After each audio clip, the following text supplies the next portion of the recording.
जय श्रीमन नारायण। गुरुजी, मेरा पहला प्रश्न है कि कर्म का फल हर व्यक्ति को भोगना पड़ता है, अच्छा हो या बुरा हो। तो जैसे किसी व्यक्ति ने इस जन्म में या पूर्व जन्म में कोई बुरा कर्म किया और उसको इस जन्म में किसी दूसरे व्यक्ति के द्वारा दंड मिला, तो क्या जिस व्यक्ति के द्वारा उसे दंड मिला उस व्यक्ति को भी दंड मिलेगा उस कर्म के द्वारा? उदाहरण स्वरूप, जैसे एक बहू है और एक बेटे हैं, अपनी सास को उन्होंने घर से निकाल दिया, तो अब जब उनके बेटे बड़े हुए, उनकी बहू ने भी उन्हें घर से निकाल दिया क्योंकि उन्होंने अपने सास को निकाला था। तो जो दूसरे बहू और बेटों ने निकाला अपनी सास को, तो क्या उनको दंड मिलेगा? ऐसा है, कर्म का विधान दो तरह से होता है। एक तो विधान ये है कि पिछला कर्म इस जन्म में आपको मिल रहा है, कर्मों का दंड, अच्छा या बुरा जी। लेकिन कुछ कर्म ऐसे हुए हैं जो इसी जन्म में आप क्रिएट करते हैं, मतलब आप नए कर्म पैदा कर रहे हैं। जैसे आपने अपनी माँ को घर से निकाल दिया, उदाहरण एग्जाम्पल जी, आपने किसी को एक थप्पड़ मार दिया जी जी, तो जरूरी नहीं है कि उसने आपको कभी एक थप्पड़ मारा हो जी। ये भी तो हो सकता है कि नए कर्म की शुरुआत आप कर रहे हैं थप्पड़ मारने से, अब आपने उससे मार ही दिया तो आपको मारने वाला तैयार हो रहा होगा कहीं। दोनों बातें हैं, ये चाबी ईश्वर के पास है जी। ये ईश्वर ही जानते हैं कि जो आज हमें मिल रहा है अच्छा या बुरा, ये हमारा पिछला है या इसी जन्म का है, या जो हम कर्म कर रहे हैं आज ये पिछले के कारण कर रहे हैं, या नया कर्म हम क्रिएट कर रहे हैं, नया हम निर्माण कर रहे हैं अपने लिए। जैसे आज गौरी गोपाल आश्रम में इतने सारे भक्तों की सेवा हो रही है जी। तो मुझे नहीं पता कि ये मैं जो कर रहा हूँ ये नया कर्म कर रहा हूँ या पिछले का मुझे सौभाग्य मिल रहा है करने का, तो ये नहीं जानते हम। बस हम अच्छे कर्म करते रहें, अच्छे कर्म करते रहो, बुरे कर्म से बचो, और ये मानो कि भगवान इस हाथ से, इस शरीर से ये सारा कार्य भगवान करा रहे हैं, बुरा हमसे ना कराएं जी। एक बार क्या हुआ, एक भक्त हुए गोरा कुम्हार, महाराष्ट्र की कथा है। गोरा कुम्हार का छोटा सा बच्चा था, नाम था विट्ठल। माँ पानी भरने कुएं में चली गई छोड़ के, कुम्हार थे वो, माटी रौंद रहे थे। तो वो कीर्तन, वो बड़े भक्त थे, कीर्तन करते विट्ठल विट्ठल विट्ठल, वो माटी रौंदते हैं ना कुम्हार लोग घड़ा बनाने के पहले।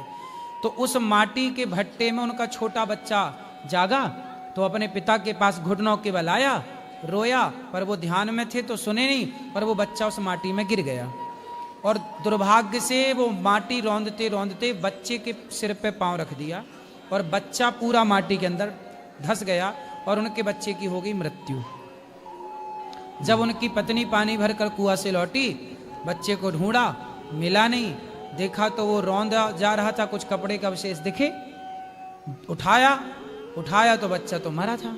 भाई घुट गया ना दम उसका मिट्टी में, अब मर गया। तब उनकी पत्नी ने हिलाया अपने पति को, क्योंकि वो तब भी ध्यान में थे, उन्हें पता नहीं कि क्या हुआ, वो तो केवल कीर्तन कर रहे थे आंख बंद करके और माटी रौंद रहे थे, विट्ठल विट्ठल विट्ठल। जब उन्होंने जागे वो, तो उन्होंने देखा कि बच्चा मर गया। तो भगवान से प्रार्थना करिए, बोले प्रभु यदि बच्चे की उम्र इतनी ही थी तो मुझे दिक्कत नहीं है, आपने बच्चे को आपने दिया था, आपने अपने पास बुला लिया, हमें कोई दिक्कत नहीं, परंतु प्रभु मैं जिम्मेदार बन गया, मैं कारण बन गया इसकी मृत्यु का, ये पाप मैं सह ना पाऊंगा, मेरे से एक बच्चे की हत्या हो गई जी। यदि इसकी मृत्यु थी तो ये मर जाता, मुझे कोई दिक्कत नहीं, पर अपनी मौत से मरता, मैं कारण बना इसकी मृत्यु का, क्योंकि मेरे पांव के नीचे रौंदा गया। हे विट्ठलनाथ जी, मैं मैं आपका दास हूँ। बहुत बड़े भक्त थे वो जी जी। तो भगवान ने इससे कहते हैं कि प्रभु इसको मारना है तो आप मार दो, लेकिन मुझे इस कलंक से बचाओ कि मेरे जमाना कहेगा कि कैसा बाप था, बेटे को पांव के नीचे रौंद डाला, मैं इस कलंक के साथ नहीं जी सकता। तब भगवान प्रकट हो गए वहां और भगवान ने कृपा करके उनके मरे हुए पुत्र विट्ठल को जीवित किया, उनके भक्ति के बल पर। तो कहने का तात्पर्य ये हुआ कि भगवान से प्रार्थना करो कि प्रभु हमसे अच्छे कर्म हो, हमारे शरीर से प्रभु हमसे बुरा कर्म ना कराना, हम आपके हैं। और याद रखिएगा भगवान का जो भक्त होगा वो अच्छे कर्म ही करेगा, कभी उसका हाथ बुरे कर्म के लिए उठ ही नहीं सकता। भगवान कराते नहीं। बुरा कर्म यदि कोई कर रहा है तो भगवान की दूर दूर तक उस पर कभी कोई कृपा करुणा है ही नहीं, इसलिए उसका मन बुरे गलत कामों में लगा हुआ है। आपके भीतर तनिक भी दया है तो समझ लो कि आप पर भगवान की कृपा है जी, जो आप गलत काम करने से डर रहे हैं। थोड़ा डर है आपके भीतर, मतलब कृपा है जी। अच्छा गुरुजी, मेरा दूसरा प्रश्न है जैसे जीवन मरण विवाह ये तीनों ईश्वर निर्धारित करते हैं, तो अगर किसी हानि लाभ जीवन मरण यश अपयश विधि, हाँ 6 चीजें ईश्वर के हाथ में। जी गुरुजी, तो मेरा प्रश्न विवाह को लेकर है कि अगर किसी व्यक्ति ने अंतर धार्मिक या अंतर जातीय विवाह किया है तो क्या ये ईश्वर के ही परोपकार से हुआ है? लेकिन फिर हम कहते हैं कि अंतर जातीय अंतर धार्मिक विवाह शास्त्रों के अनुसार गलत भी है, तो इसको कैसे समझा जाए? इसको ऐसे समझा जाए कि आपके जीवन का उत्थान नहीं चाह रहे हैं भगवान, क्योंकि आपके विवाह से आपकी आने वाली संतति निश्चित होने जा रही है, आने वाली पीढ़ी। कहते हैं कि यदि अंतर जातीय विवाह होता है तो जो संतान होती है वह वर्ण संकरी पैदा होती है जी, और वर्ण संकरी संतान से ना परिवार का भला होता है ना राष्ट्र का भला होता है जी।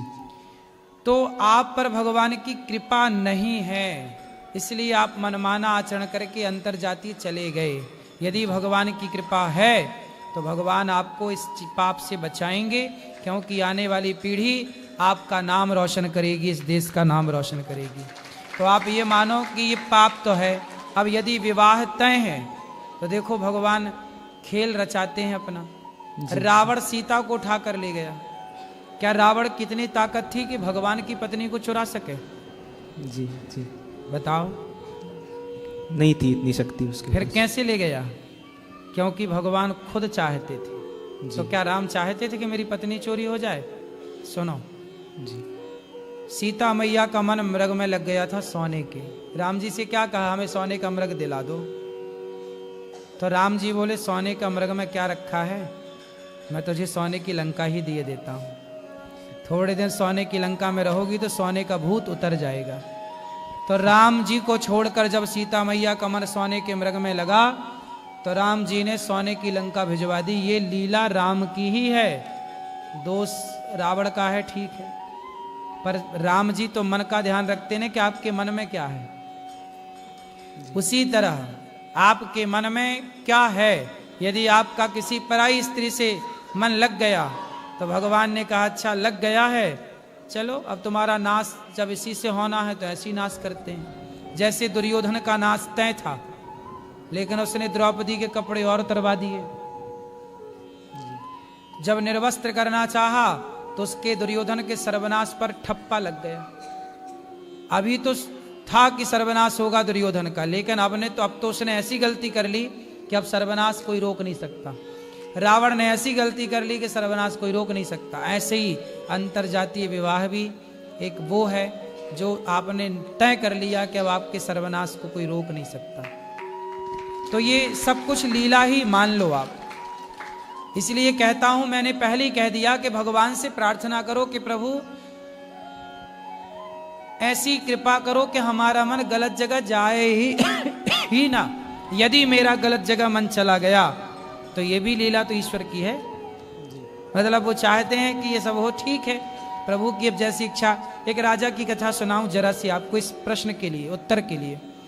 एक राजा थे और नाम था भरत।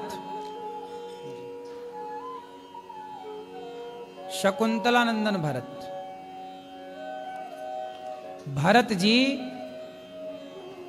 जंगल गए तो एक कन्या को देख करके मोहित हो गए।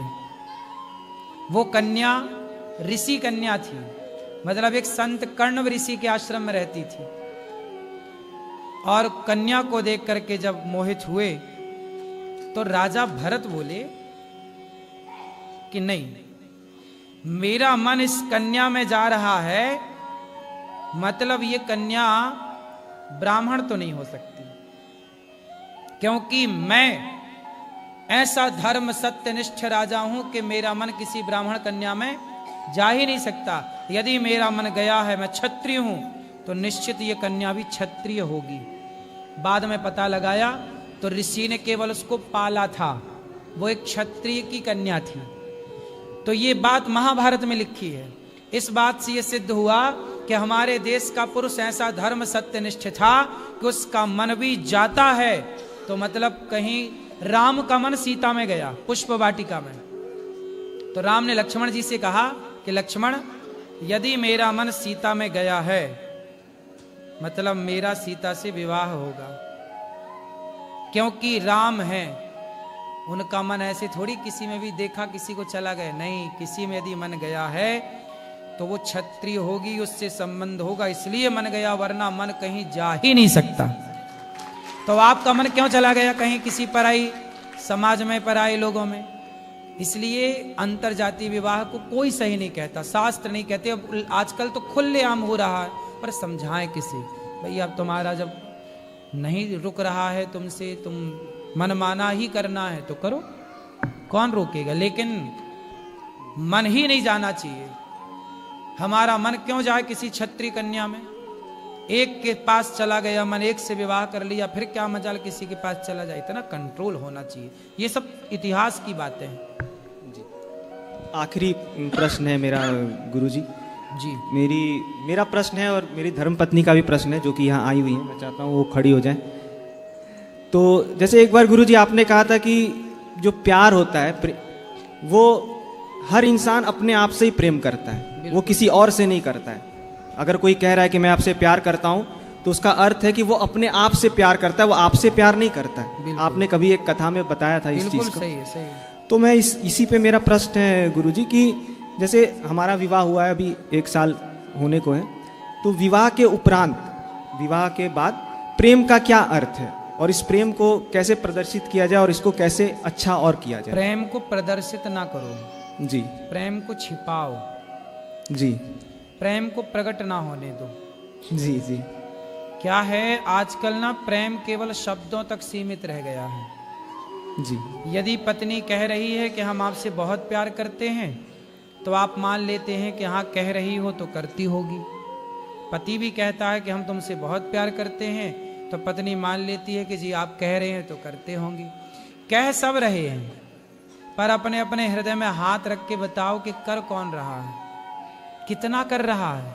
इसलिए प्रेम करो, गृहस्थ में प्रेम की जरूरत है, करो प्रेम, प्रेम से रहो, कहो भी कि हम तुमसे प्रेम करते हैं, लेकिन ये बात याद रखो कि हमें प्रेम भगवान से करना है, और पति पत्नी के प्रेम को ना छिपा के रखो, नजर लग जाती है लोगों की, जी, है ना। अपने परिवार के प्रेम को छिपा, कुछ चीजें ना पर्दे के भीतर की हैं, जी, इन्हें प्रदर्शित करने की आवश्यकता बिल्कुल नहीं है।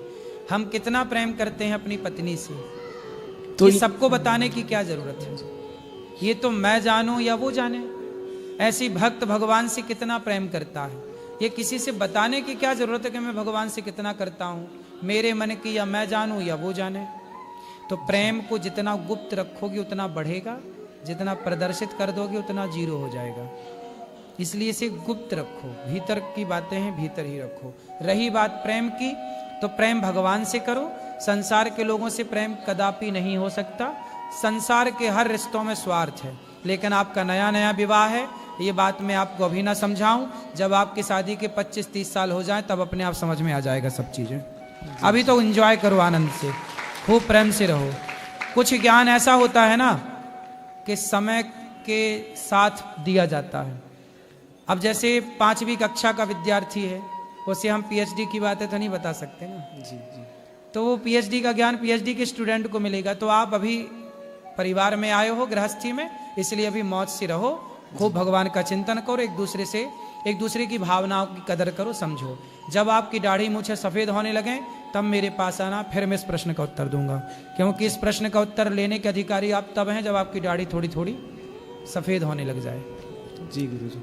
अभी दे दूंगा तो आपके रिश्ते ठीक होंगे, पर अभी ठीक हैं, बिंदास चल रहे हैं। अभी आप इस ज्ञान के अधिकारी अभी नहीं हैं। बात समझ में आ रही है? मैं दे सकता हूं सब चीजें, लेकिन एक अधिकार होता है ना सब चीज, किस क्षेत्र में किस उम्र में कौन सा ज्ञान लेना चाहिए। बात जस जस भीगे कामरी तस तस भारी होए। कुछ ज्ञान समय के साथ आता है, जैसे आपकी शादी का भी 1 साल हुआ है, अभी आप दोनों का प्यार है, कुछ वर्षों बाद बच्चा होगा, फिर आप दोनों का प्यार तीसरे में बटेगा, फिर उसके बाद फिर चौथा होगा, उसमें बटेगा। ऐसे धीरे धीरे जब फिर आपको सबका अनुभव हो जाएगा, है ना, तब फिर आना हमारे पास। फिर जब तक हम भी बूढ़े हो चले होंगे और आप भी बूढ़े, पर अपन दोनों बुढ़ा बुढ़ा मिलेंगे। जी गुरुजी। राधे राधे गुरुजी, आशीर्वाद दीजिए।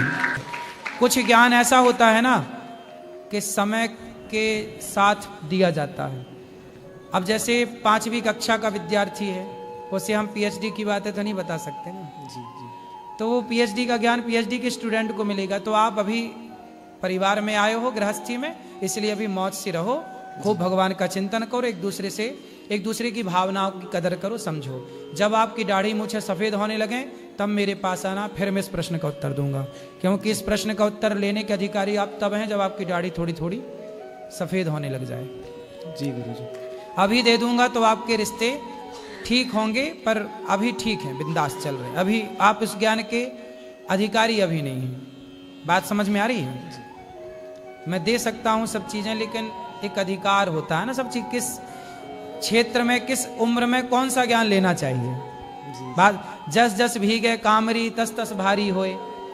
कुछ ज्ञान समय के साथ आता है, जैसे आपकी शादी का भी 1 साल हुआ है, अभी आप दोनों का प्यार है, कुछ वर्षों बाद बच्चा होगा, फिर आप दोनों का प्यार तीसरे में बटेगा, फिर उसके बाद फिर चौथा होगा, उसमें बटेगा।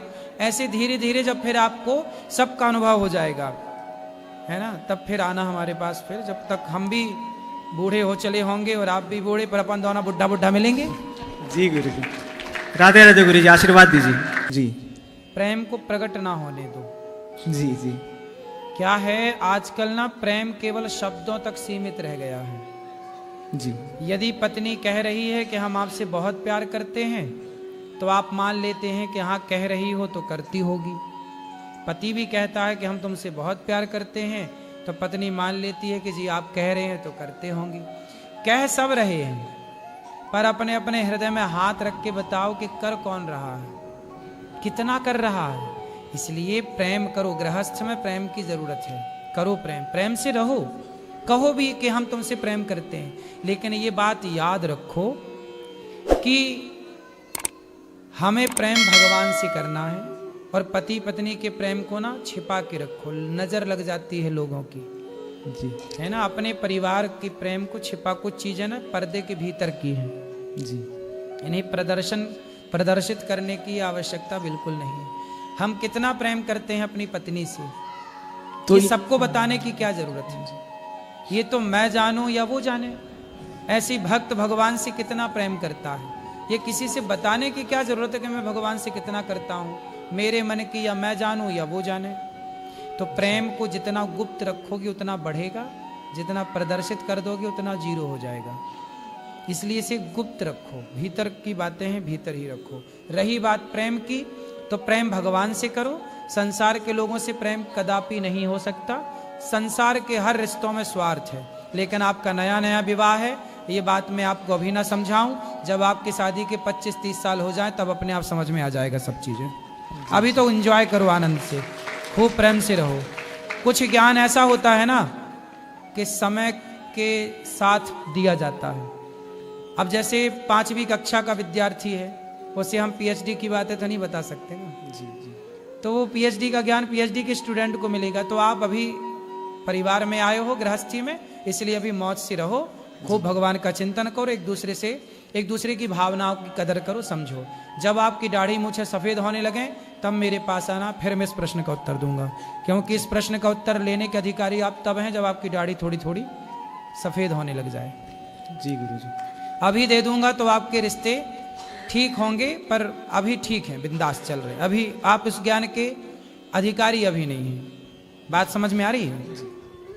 मैं दे सकता हूं सब चीजें, लेकिन एक अधिकार होता है ना सब चीज, किस क्षेत्र में किस उम्र में कौन सा ज्ञान लेना चाहिए। बात जस जस भीगे कामरी तस तस भारी होए। कुछ ज्ञान समय के साथ आता है, जैसे आपकी शादी का भी 1 साल हुआ है, अभी आप दोनों का प्यार है, कुछ वर्षों बाद बच्चा होगा, फिर आप दोनों का प्यार तीसरे में बटेगा, फिर उसके बाद फिर चौथा होगा, उसमें बटेगा। ऐसे धीरे धीरे जब फिर आपको सबका अनुभव हो जाएगा, है ना, तब फिर आना हमारे पास। फिर जब तक हम भी बूढ़े हो चले होंगे और आप भी बूढ़े, पर अपन दोनों बुढ़ा बुढ़ा मिलेंगे। जी गुरु जी, राधे राधे गुरु जी, आशीर्वाद दीजिए।